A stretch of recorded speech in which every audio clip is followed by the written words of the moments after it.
श्री दुर्वासा जी जो भगवान शंकर जी के ही अंश थे, उन दुर्वासा जी ने जब अम्बरीश जी का अपमान किया तो दुर्वासा जी के लिए भगवान का चक्र पीछे पड़ गया।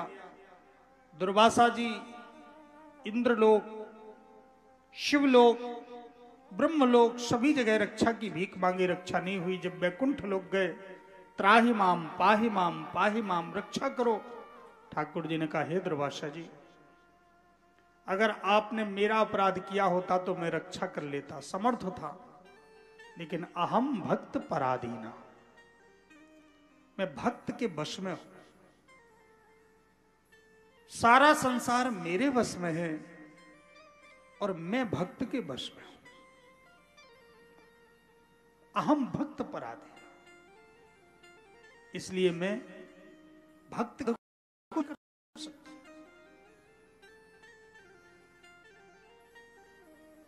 आज श्री परीक्षित जी से संत का अपराध हो गया।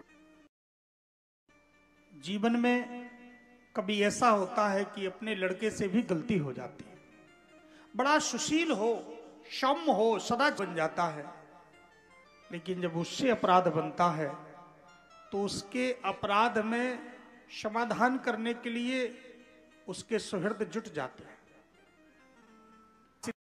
परीक्षित जी संत का अपराध लंघित मर्यादा तक्षका सप्तमे है, 7वें दिन तक्षक काटेगा, तुम्हारी मृत्यु हो जाएगी। तो परीक्षित जी को एक संत ने श्राप दिया है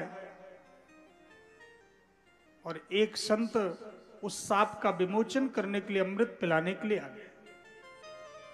तत्रा भवद भगवान व्यास पुत्रा, भगवान ही व्यास पुत्र के रूप में समाधान करने के लिए। जीवन में जो भी समस्या आती है ये हमारे ही कर्मों का प्रारब्ध है। जो भी समस्या है जीवन में, जो भी समस्या हो, हमारे कर्मों का प्रारब्ध है। और जो भी समस्या का समाधान होता है ये भगवान की कृपा का फल है। जो हम सत्कर्म करते हैं, जो हम सद्धर्म करते हैं, उस समस्याओं के समाधान में सहयोगी बनता है, इसलिए हमें उस क्षण की आवश्यकता होती है। आज परीक्षित जी को श्राप तो लग गया, लेकिन बड़े बड़े संत आकर के समाधान करने के लिए बैठे हैं। सुखदेव जी ने कहा, राजन 7 दिन तुम्हें बहुत मिले हैं, सदुपयोग करने के लिए एक क्षण भी पर्याप्त होता है, और जिसके जीवन में समय का सदुपयोग ना हो तो उसके लिए पूरी जिंदगी भी किसी काम की नहीं। 7 दिन का ये मौका लगा है, जिसने सदुपयोग कर लिया अच्छी बात, और नहीं किया तो फिर तो उसके लिए कोई लाभ नहीं। जिसने सदुपयोग किया है उसके लिए लाभ है। ये परीक्षित, तुमने जो 7 दिनों का प्राप्त हुआ है तुम्हें समय, इसी से तुम्हारा कल्याण होगा। जन्म लाभ पर पुंसा अंते नारायण स्मृति, अंते नारायण स्मृति। हे परीक्षित, अंते मति सागति,